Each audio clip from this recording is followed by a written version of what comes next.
there must be more to life than this. Reaching for the stars, traveling so far, like a dragonfly. Hey, what's up? It's Quirky Clark coming back to you with another video. I'm so glad to be finally doing another video. I feel like it's been forever since I actually sat down in front of me like this and did a video. I did not post on Saturday and I am mad at myself about that. So much for consistency, but it's summertime. I've been out on the boat fishing, doing this, that, and the other, that I could be vlogging, but I'm a failure. And here I am being a failure and telling you all about what I am using as a beginner YouTuber, hobbyist YouTuber, noob, newbie, amateur. So yeah, today we're going to be talking about what I am currently using right in front of me. So the first thing I am speaking on is the camera. I use the Canon EOS Rebel T7i. As you can see in my B-roll, it has a flip out screen, which is obviously helpful to make sure you're in focus and frame, but it's not helpful if you want to maintain good eye contact with the lens, which I am working on. But right now I'm looking right into the lens and I'm gonna look over into the viewfinder and you can very clearly see I'm not looking at you. So that's something we're working on. Right now I just have a basic kit lens that came with it. It's the, I'm reading it right now, it's the 18 to 55 millimeter. I also have the larger one that goes to 300. I think it's a 75 to 300 millimeter, but I actually have never used that one, especially not for videos. It has to be further away from you and it's hard to make sure focus and all that is going. So yeah, that's the camera I'm using. And when I vlog, I do use my phone sometimes, a lot of the time actually, when I'm out, because I just don't want to lug around this camera and I have anxiety about losing it. So this just stays here and I'll just use my phone, which is fine. But the vlogs are just lower quality. That was a lot of ramblings. Anyway, so that's the camera. I put it on this really cheap tripod I got with another camera from a long time ago. It's a very bad tripod. The tripod that came with this camera actually was broke. It didn't have a faceplate, you know, with the little screw, and I couldn't just buy a faceplate because the plastic was broken. So that sucked. Next up is, I guess, lighting. So what I use for lighting is I have a ring light in front of me and it was just like $35 on Amazon. I'll leave it in the description below if you want to check it out. I mean, yeah, it does need to be plugged in constantly, which I didn't know. I thought it was battery charged, like it could be operated like with batteries inside of it that could be recharged, but that's not the case. You can use a little power pack for phones and stuff, but the one I have doesn't keep it charged and makes it flicker and all that. So yeah, I have this little ring light in front of me. I'll bring it around. So this is without the ring light and then this is with just the little ring light I bought. I think it was $35 or so. So yeah, next up is the laptop I use, which is 11.0 IdeaPad, I believe. It is awful for editing. I do not recommend it at all. It's actually the thing I want to upgrade before I leave out this fall, because editing is a pain in my ass as of right now. Like I like adding the features and the transitions and the cool little raindrops and whatever, but doing it is so slow and so laggy. It's just the vein of my existence, honestly. So that I want to upgrade for sure. And the editor I'm currently using is Film Express, so it's the free version, which I actually really like. But like I said, on my laptop, which I know it is a laptop because a laptop has a lot of other issues, including with Pixlr, which I'm going to talk about in a second. But yeah, I use Film Express. I can definitely do a little editing video, a noob editing video, if you want to see that. hit that like button, I guess. Next up, I guess I am gonna go into how I edit my thumbnails and also how I edit my channel art.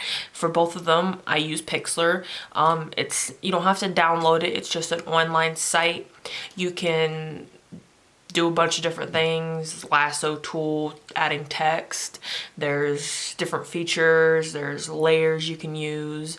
So, I mean, it's not like the highest quality, but for me, it's pretty good. And for making intros, outros, I usually use Panzoid.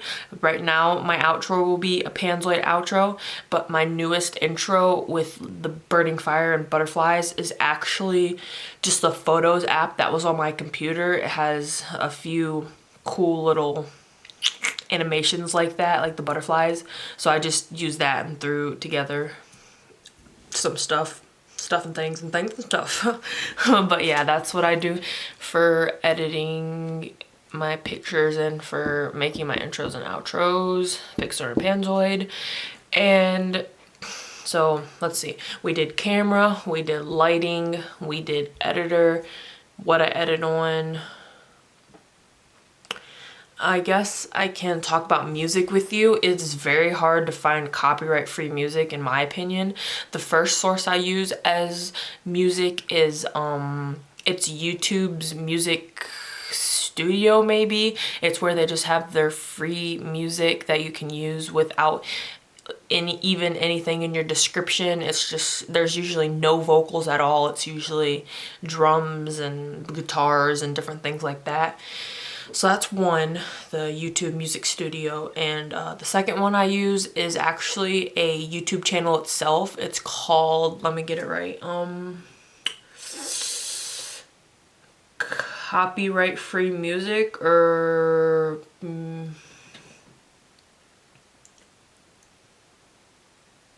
no copyright sounds. Yep, that's what it's called. Sorry, I had to go find it.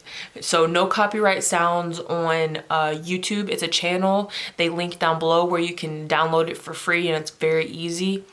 And all you have to do is, they have it in their description. You just have to like copy and paste it. It's just saying the artist's name and like their channel and tagging where you can download the music. So I mean, honestly, it's great to have all this good vocalized music for free. Just putting something in your description isn't that big of a deal, and it helps other people out if they want to find some music. So yeah, my the music in my intro is actually right now from No Copyright Sounds. And it seems like they upload new music at least once a week or twice a week, perhaps. I'm not sure. But yeah. And as for being on camera and on-camera jitters and personality, it's kind of hard.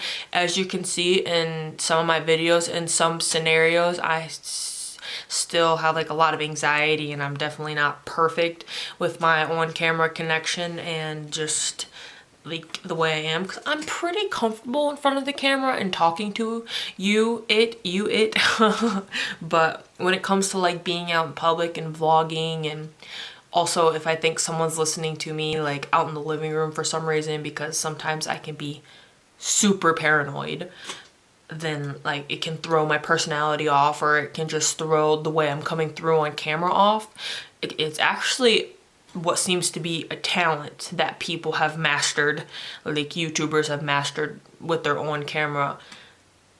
It's not really a persona, but just the way they present themselves on camera, which I am steadily working on. But I mean, I'm not trying to come off as fake or like super planned or anything. I'm just hopping on camera and saying, hey ho, what up?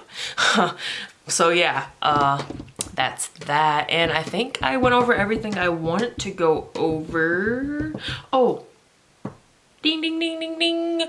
Looking over here at my little cliff notes, I forgot to mention, when I do screen recording, which isn't very often because I'm not a fan. I am a fan, but I'm not a fan of the space it takes, like on my phone doing screen recordings, but I will do it.